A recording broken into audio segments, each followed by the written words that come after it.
Mərhum şəhid Əbdülhüseyn Dəstiğeyev Meyraz kitabında Seyidcan bir hekayət gətirir.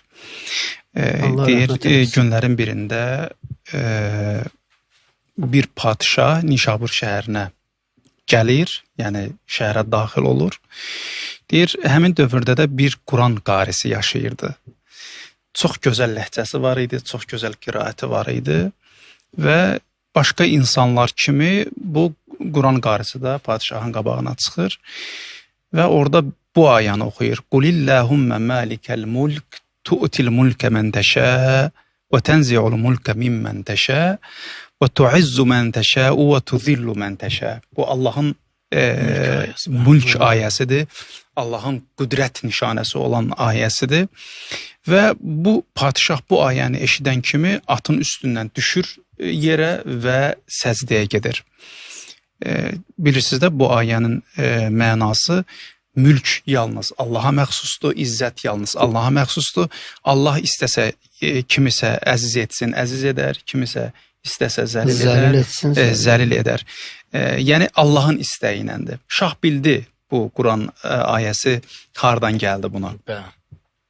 Və nəhayətdə günlərin birində bu Quran qarisi dünyasını dəyişir Hacı Ruslan və dostu bunu yatı yuxuda görür. Görür ki, bunun yeri, cahı cəlalı gözəldir. Soruşur ki, ey dost, səni bu yerə gətirən nədir? De, biz də onun